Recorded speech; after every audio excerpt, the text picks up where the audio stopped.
the doctor and the optometrist. It's just unbelievable. An enviable couple stolen from their loved ones. Was it a random act? Maybe it was some type of a carjacking gone bad. It could have been a murder-suicide. Basically, a whole homicide unit was working this high-profile case. A cracked OC facade would reveal illicit ties and deplorable motives. Just because you're rich doesn't mean that you don't have skeletons in your closet. The investigation has a new lead from the Orange County that most people don't know about.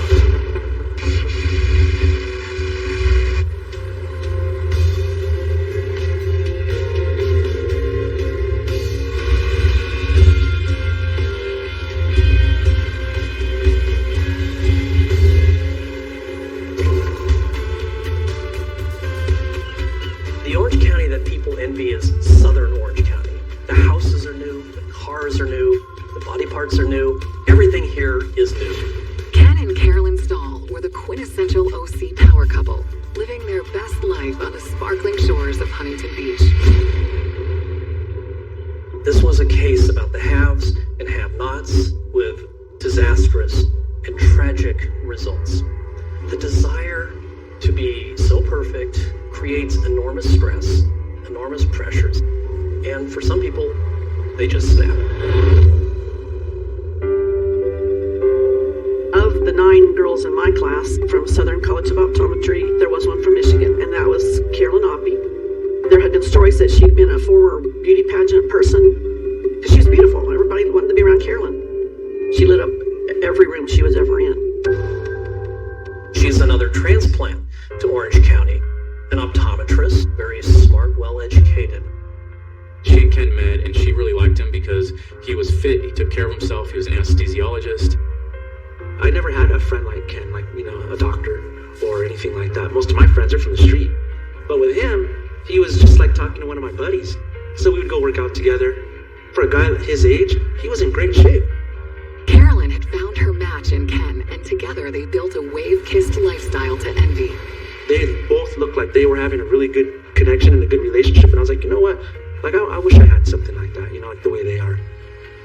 She just seemed like everything was normal and everything was going good with her job, and that was her life.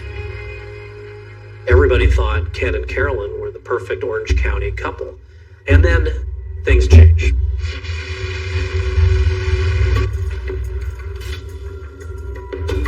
Because of the affluent image of Orange County, people assume nothing bad ever happens.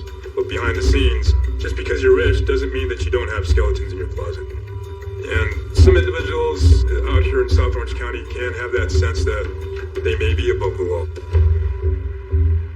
In 1999, one of the areas I patrolled was along the Ortega Highway. The Ortega Highway runs about 44 miles from San Juan Capistrano into the Riverside County line. At night, it can be very desolate, very dark. It has always been my opinion that Ortega Highway was nothing but a dumping ground for criminal evidence, such as murdered victims. On November 20th, 1999, I was on my regular routine patrol route. At about 10 o'clock, just as I was approaching the 8-mile marker, I noticed a vehicle that was parked near the call box. I noticed the passenger front door was ajar. I kept on thinking that, there's something about that vehicle that doesn't look right. As I approached the driver's side of the vehicle, I noticed the driver's side window was blown out. There was a male subject slumped over to his right, and I noticed a female subject that was slumped over to her left, kind of positioning her head on his lap. One of her shoes was lying on the ground, and I also noticed that there was a large smear of blood running alongside the right rear quarter panel leading back in to the passenger side. There was no signs of moaning, no groaning. There was just a large amount of blood splattered on the inside of the door. I got on my radio and called it into a dispatch. In the 90s, I was working a number of murders off of Ortega Highway. When I got there, there was a male in the driver's seat that had been shot, and he was deceased. And there was a female that was in the passenger seat, and she also had gunshot wounds and was deceased. We preliminarily identified them with their identification as Kenneth Stahl and Carolyn Oppie Stahl. While I processed the crime scene, I made note of the fact that Ken Stahl was in the driver's seat, still had his seatbelt on, and didn't seem to have tried to get out of the way or do anything. He just was slumped over, had been shot and slumped over. Unlike Carolyn, who apparently it looked like had got out of the car and tried to flee at one point and then turned around and retreated back into the car. Well, the shoe was back here by the back, so probably she got at least that far. So the two of them had completely different reactions to the shooting. First thing we thought is it could have been a murder-suicide. We ruled that out fairly early on. There was no firearm in the car. So obviously someone had shot and killed them and then left. And when I found out they were actually murdered, I thought, well, maybe it was some type of a carjacking gone bad. When we looked into it further, you can see her purse is still on the floor intact. Mr. Stahl had his watch and his wallet and everything. So it didn't look like a robbery. It looked like something else had happened. They see no shell casings, which suggests it's a revolver, which means a six-shooter. And these people have been shot 10, 12 times. So that means somebody shot them, reloaded, and shot them some more. This is a level of violence and cruelty that you don't see in Southern Orange County.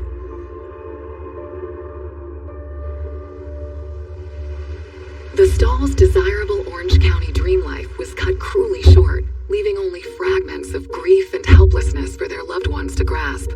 The image they once reflected suddenly splintered on the pavement into 1,000 untouchable pieces. If it were a normal death, I could accept it. But the violence of it and the uncertainty of it and the puzzlement of it is very distressing to me. And it's hard for me to accept that.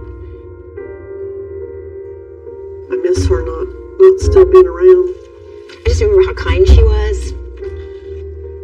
That was a fun trip when we went to Tijuana. Back when we were all much thinner. And younger. She was beautiful. When you hear something like, your friend died, it's always a shock. But when you find out she was murdered, it's just unbelievable. I was just tripped out. I just couldn't believe it. I go, I just seen Ken. We just spoke. I just could not believe it. I was in disbelief. There was a lot of sadness and wonder.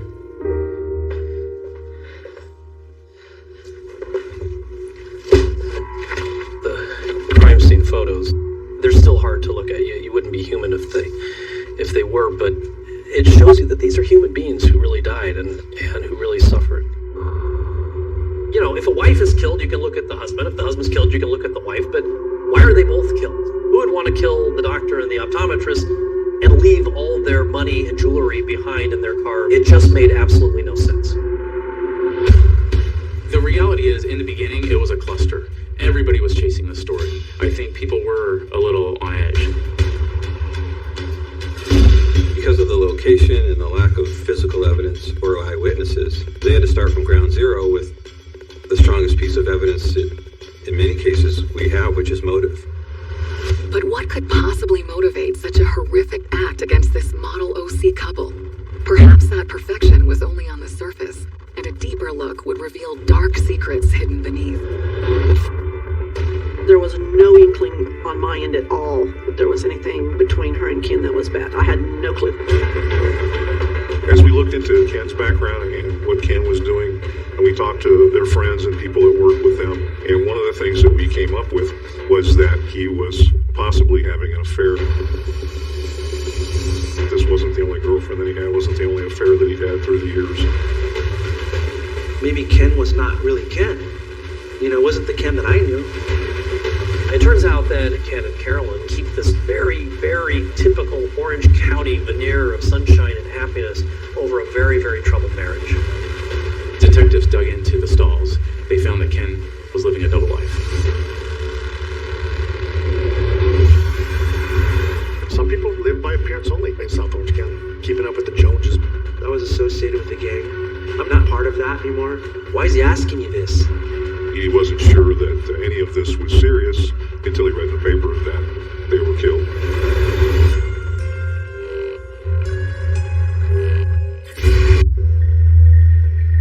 Ken and Carolyn Stahl's seemingly charmed OC life was cut brutally short when an evening drive on a lonely highway ended in a nightmare. But the Stahl's false fairy investigation, revealing a marriage that had been secretly decaying for years. Near the end, after about 10 or 11 years, things seem to have really gone cold. And it appears to be a loveless and sexless marriage. He just wanted someone to talk to. He didn't have any friends. And he would use like electrical work to get me over there. This is when I started figuring out that he was really going through a bad depression. At some point in 1998, Carolyn went to Ken's office and went through some folders and some drawers and stuff in front of patients, and she just went off. And I was like, well, it's gotta be a reason, man, come on. He's like, well, no, there's nothing. I don't know what she thinks I'm cheating. I didn't suspect it about Ken, that he would ever like even be with any other girls or anything like that because of the relationship that I seen that him and Carolyn had. The philanderer. Well, that's Ken Stahl. He has 1, 2, 3, no one seems to know how many affairs. Things don't seem like they're working out. I said, well, I thought you guys were doing good, and everything was cool with you guys, but I didn't know you were going through some stuff. Get a divorce if you're not happy. And he goes, we are. It's not that big of a deal. Whatever. Detectives realized that Ken had been leading a double life. One as the happy Huntington husband, the other as a habitual cheater. Carolyn seemed to have had heartache in a prior marriage as well. So why did she stay with Ken? For many reasons, I prefer to be not identified on camera. I remember things going through the yearbook, but it almost doesn't seem real. It's been so long. Carolyn's first husband before Ken must have started seeing someone else. It resulted in him sending her a single piece of paper through an attorney where she only had to sign on one line to be divorced. With a failed marriage in her past, despite the infidelity, Carolyn is determined to make her next marriage work. I don't think she went into a marriage thinking about divorce. I think she was probably always thinking, it's going to get better. I can make it better. I can fix it. That's the Carolyn I know. Carolyn finds other distractions and ways of dealing with her pain. She goes on buying sprees. Money doesn't give you happiness, what everybody says, but sure makes it nice. Keeping up with the Joneses, per se. Some people live by appearance only in South Orange County. When we did a search warrant on Ken and Carolyn's house, we found a multitude of very expensive items. There was like $30,000 in clothing, the tags and the plastic just hanging up in her closet.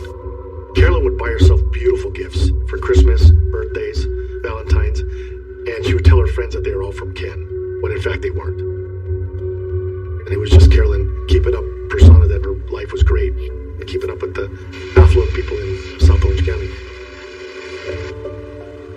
I think Ken was afraid to get divorced because he was afraid of the disruption to his life that would cause.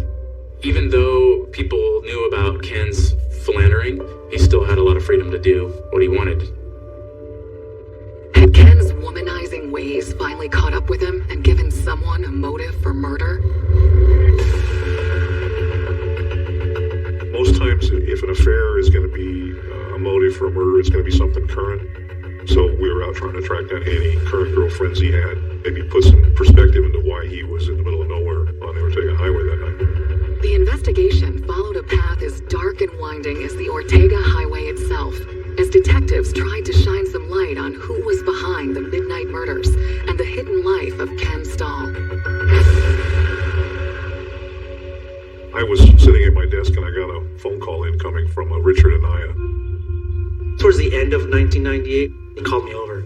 And I was like, you want me to come over? It's 12 a.m. Yeah, plus my smoke detector lights, it's bugging me. And I was like, all right, well, I'll come on and check it out, While he was working, Dr. Stahl noticed some gang-related tattoos that he still had, and asked him if he'd ever been involved in drive-by shootings or anything like that.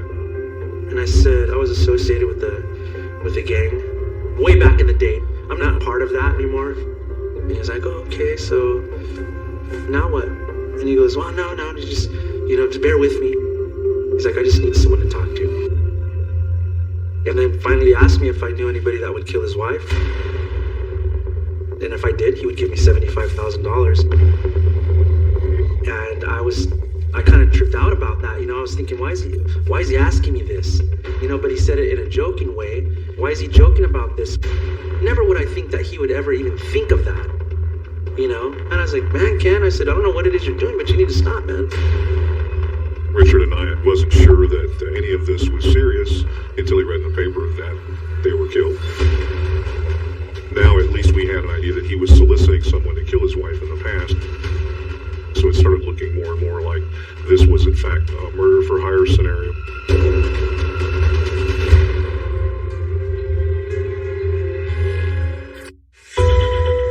Handyman Richard Anaya had once allowed a disturbing offer from Ken Stahl to slide, but news of the Stahl's double homicide made Anaya wonder, could Ken's dark proposal back then have been for real? At the time when he did tell me that, he was laughing. He goes, I'm just playing with you. He goes, I would never do that. He goes, we joke about everything. He said, I would never say that. He never brought it up again after that. Well, as soon as I found out about Ken and Carolyn's death, it crossed my mind that maybe he found somebody that would kill his wife. But why would he be there with her? It did make a lot of sense that someone would hire someone to kill their wife and then get themselves killed. We were missing something. You always feel a pressure to solve a case. The pressure I've always felt is for the family. Us losing her was beyond any of our control. It just happened. I felt a really true emptiness because I had so many questions unanswered. I think Carolyn deserved better. Sadly.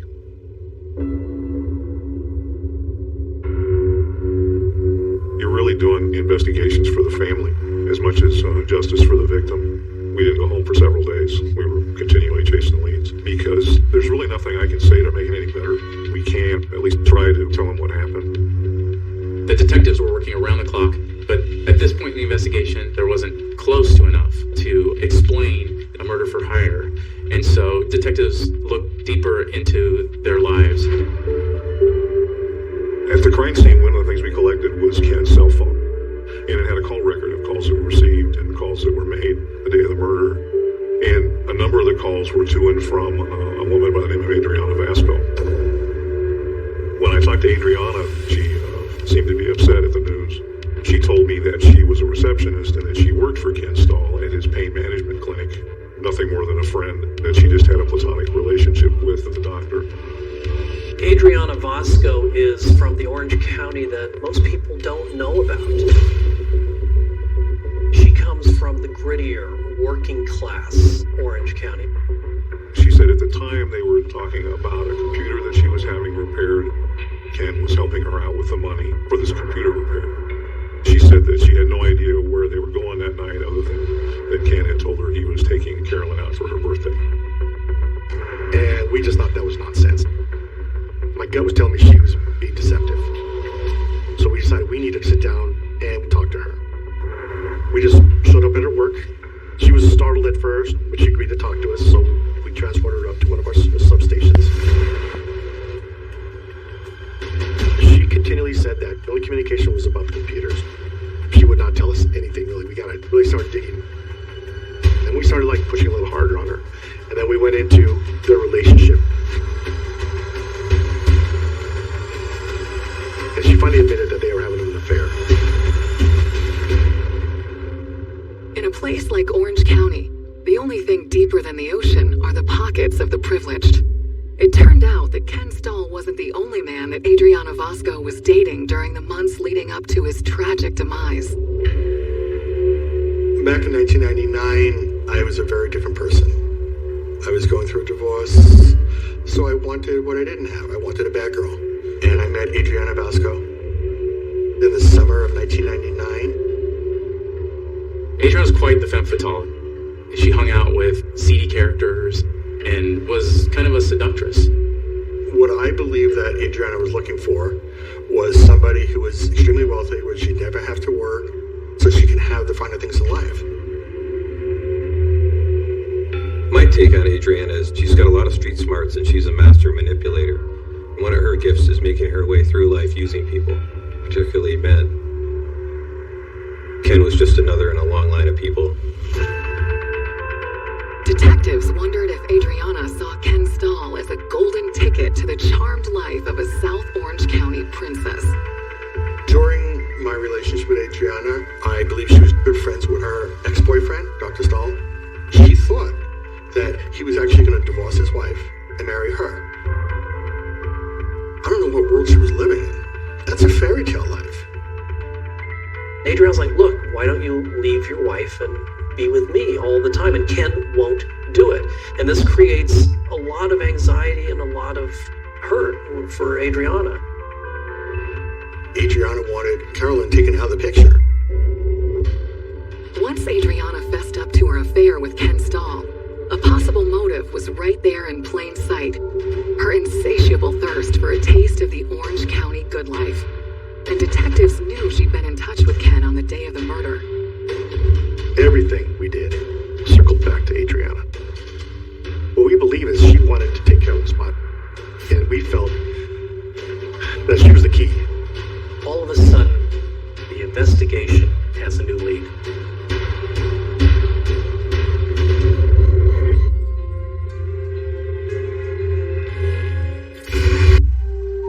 The shock of Ken and Carolyn Stahl's slaying still lingered nearly a year after they were snatched from the sunny shores of Huntington Beach, and their hopes and dreams along with them. Carolyn missed out on a lot. She would have been an awesome mom. She was a giving kind of person. She was really good about sending my kids birthday cards. She sent me Halloween cards, Thanksgiving cards. She was so thoughtful. Enough for me to always know she was there and remember her. That's really sad that we have to talk about her as a memory.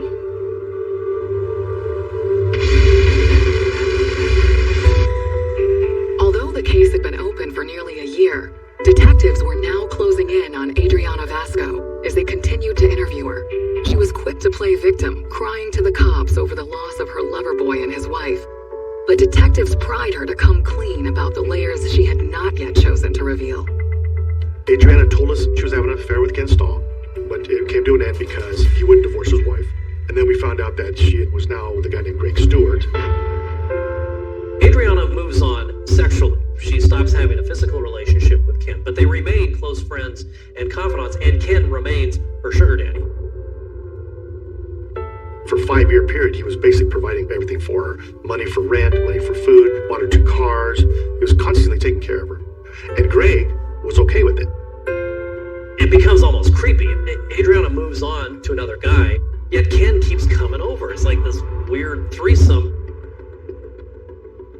We finished the interview with Adriana, and we decided to take her home. And she leads them to this house in Westminster. And this is the home of Greg Stewart. Greg Stewart came from the opposite side of the OC tracks as Ken Stahl. This was Adriana's world, the rough side of Orange County. And I just got into my head. I just said, I'm going to ask him something. So I go, Greg, if you were me, who would you be looking at for the murders? I want to see what his reaction would be. And he goes, I'd be looking at Tony. We're like, Tony? Who's Tony?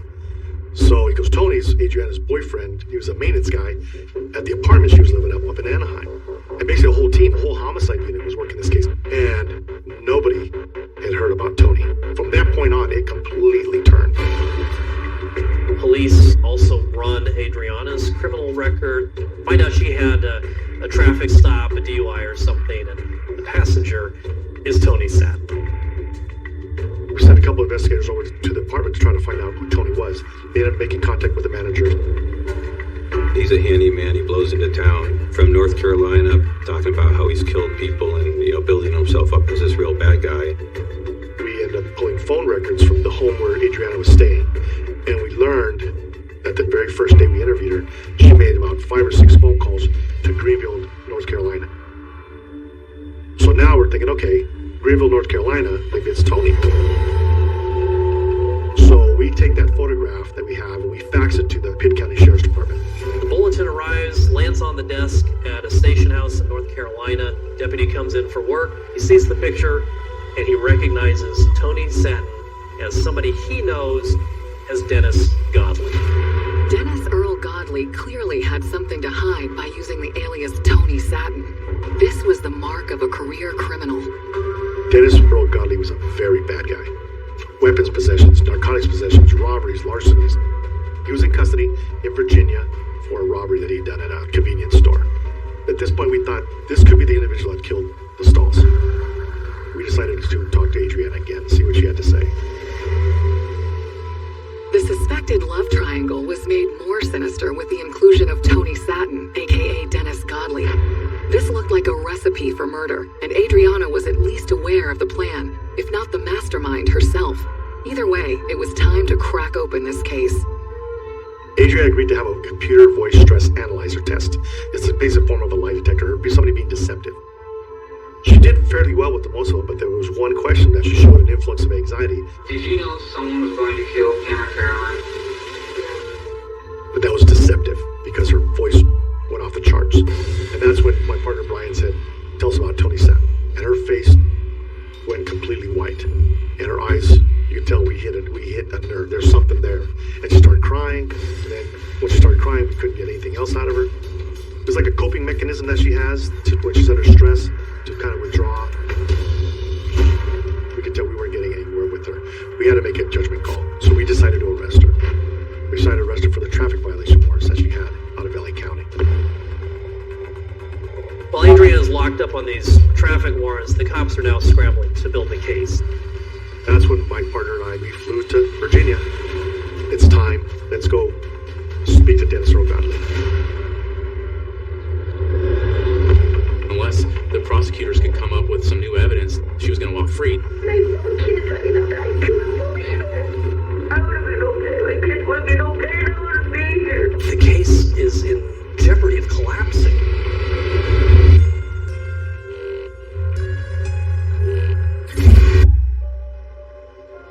A pair of cold, dark eyes stared back at detectives from Dennis Earl Godley's mugshot.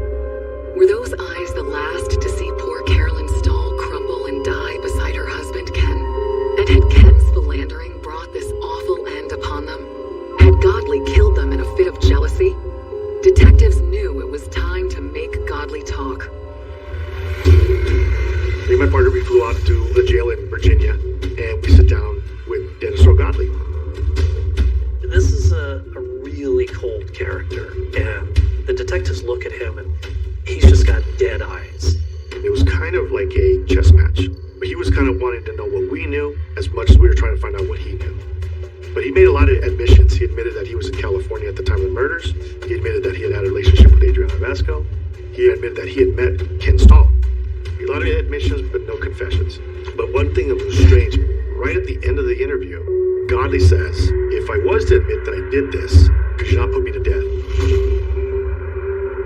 We can't speak to the district attorney's office, and we kind of left it at that, but we thought that was strange. Why he would say something like that? So we fly back, and we think it's him, but we need more. Ken was a womanizer, but did that call for his murder? And Carolyn seemed to have no hand in her own unjustified execution. Detectives pushed on to deliver justice for their grieving families. The clock is ticking. They know they have to jump on this lead. Adriana is going to get out of jail at any minute on these traffic violations. They decide to scare Adriana through her sometime boyfriend, Greg. The detectives go to Greg's house. They say, "You know what? We found Tony, and I don't want to scare you, but maybe your life and Adriana's life's at risk."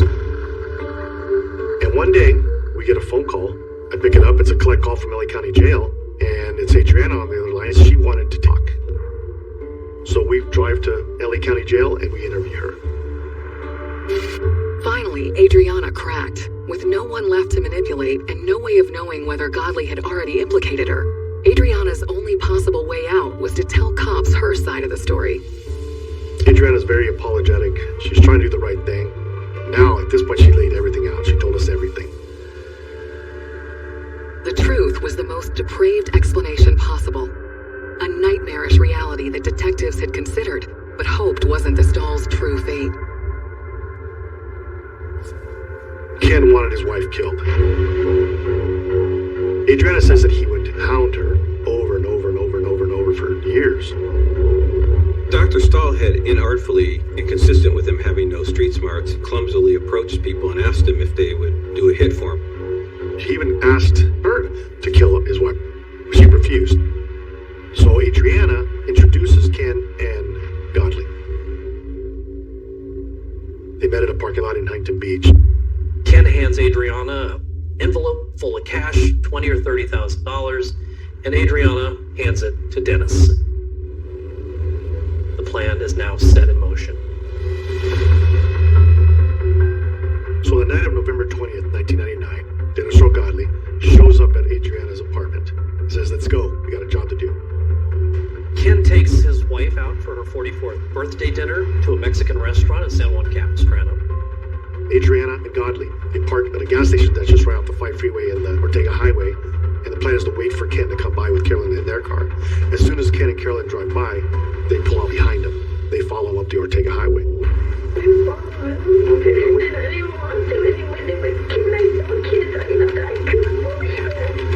As Ken stops, Dennis says, "Keep going," and make a U-turn. They park on the other side of the road, and Godley gets out of the car, crosses the Ortega Highway, and approaches Ken's car. All of a sudden, she hears gunshots.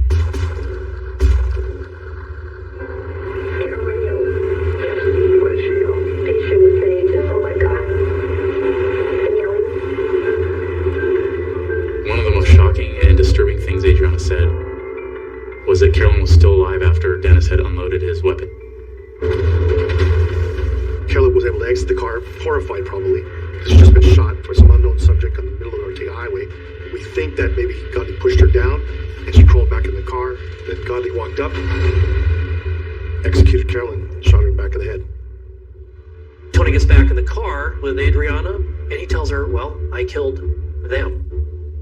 She says, "Well, what do you mean them?" So he killed both Ken and Carolyn. The plan was for Carolyn to get killed, not Ken. She says, "Well, that wasn't what was supposed to happen. Why did you kill Ken?" And Tony says, "Well, he didn't follow directions."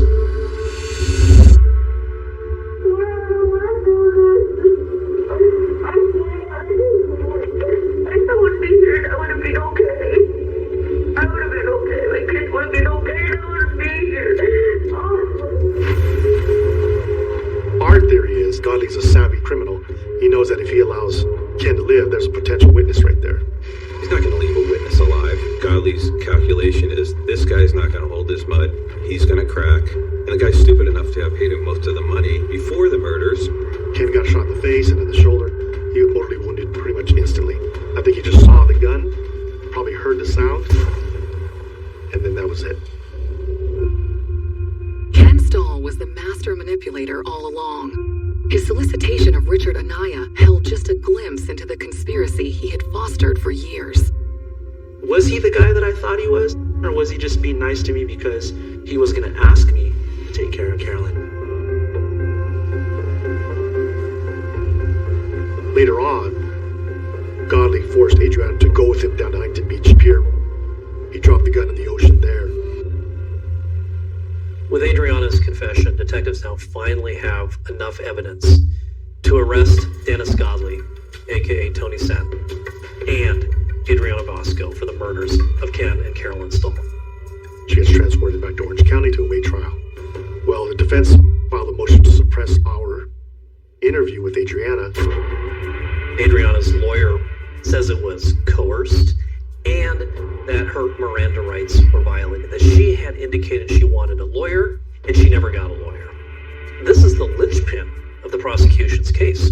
They can't link her in any other way except through her own words. And the judge throws out the confession.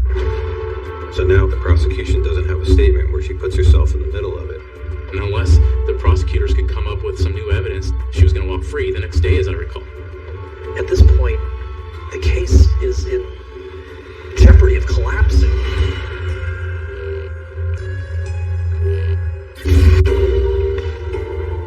The judge threw out Adriana's confession. All of it was wiped out. She could have walked freely out the door, so now we didn't know what we were going to do. Adriana Vasco's twisted OC fairy tale had shattered when her bad boy boyfriend killed her rich lover along with the intended target, his wife.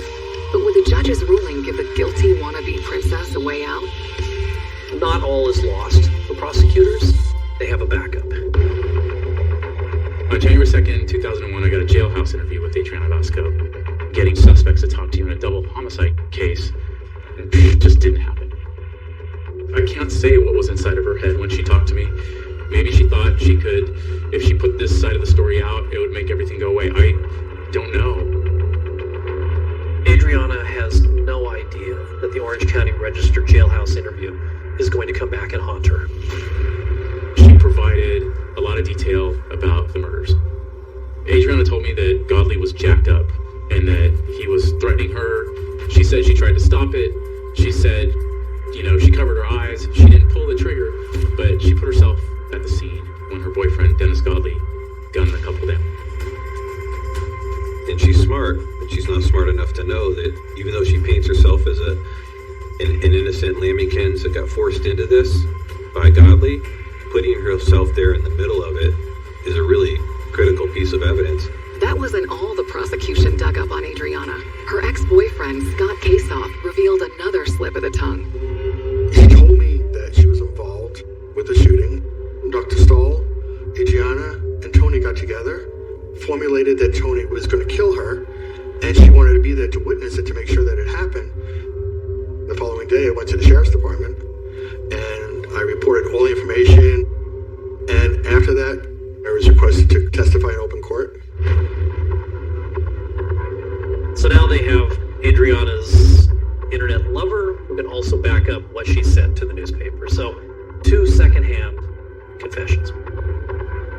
So, a few months later, the jury trial for Adriana commences.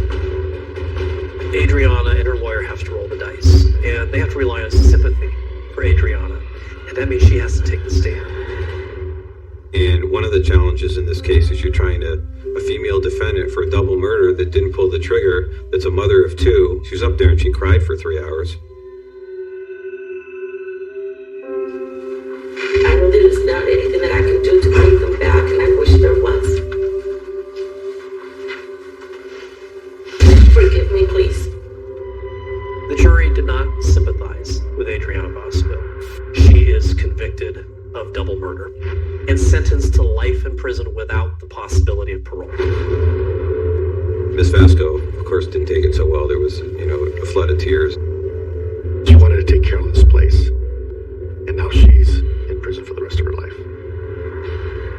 Dennis struck a deal, and the deal was he would confess to the murders in exchange for a life prison term, and that's what he took. The irony of the whole thing is that Dennis Godley never did a complete life sentence. He ended up dying in prison from cancer. At the sentencing, family members come forward to give victim impact statements, and people talked on behalf of Carolyn and how much they loved and missed her. Nobody came on behalf of Ken Stahl. Every day I think about, what their options were. He just manipulated people to get what he wanted. If he would have filed for divorce, he'd still be alive today. What goes around comes around, and guess what? Karma's a bitch.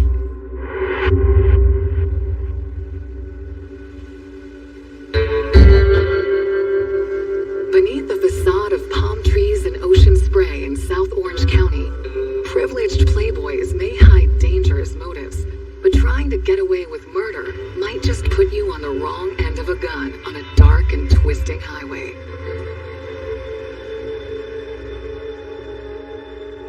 Carolyn Oppie, real special girl, beautiful in heart, beautiful in spirit, and she was a good friend to me. It's just too bad she's not with us. Through this whole investigation, Carolyn was the only true victim. That was very satisfying to bring closure to Carolyn's family, because like I said, their family was devastated. I certainly believe justice has been served here.